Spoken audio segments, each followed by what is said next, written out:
Good afternoon. My name is Bernadette Kappen. I'm the chair of the 4201 Schools Association, and thank you for having us here today. I first want to thank the Assembly and the Senate for their long-standing support of the 4201 schools. You've been our champions for so many years. I'm here today to ask for a few things. One, for our support from the state. First, that you would reject the governor's proposal to eliminate $2 million in our budget. This is really critical that we're able to maintain the funding for our schools. And the second is to increase our direct support by 6%. This is the only way that we're able to maintain any kind of growth for our schools. And this would be meeting the needs of the students as they change. We've heard so much here today about mental health. This is the only way that we're able to continue to support our own students. The governor has a $10 million proposal in her budget that we are not able to take part in, so that we have to use our funds to support our children in this way. And our children have the same needs as any of the other children that would be in public schools.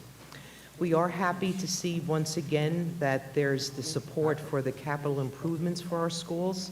As you know, many of our schools are very old. One school is over 200 years old, others are nearing 200, and we need to really be able to have good facilities that are safe for our students and that they can have a quality education there.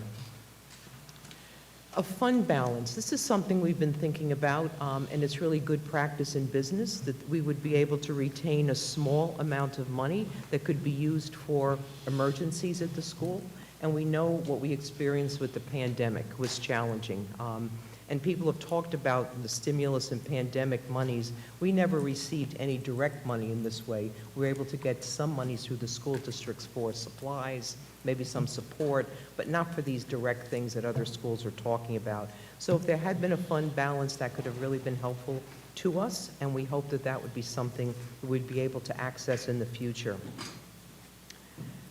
An area that I'd really like to stress for you today is the support for salary growth and workforce investment. Our children have very unique and special needs. You can imagine if you're a teacher of the blind that you need to be really skilled in Braille. We need staff that are able to teach children to travel independently in the community in addition to their academic needs. If you're in a school for the deaf, those teachers need to be well-versed in language and communication to provide that direct access to learning for the children with a high level of skill in sign language.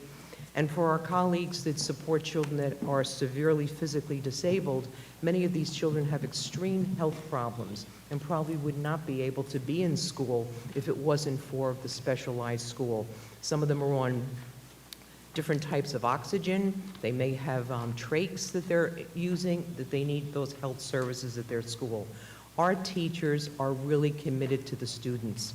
However, there's a huge gap between what we can pay them and what they can get paid in the regular public school or at a BOCES.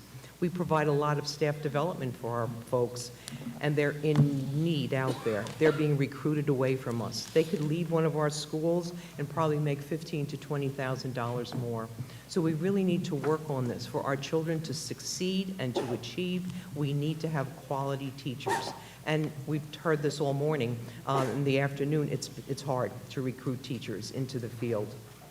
We would ask you to consider $30 million over 3 years. Thank you so much.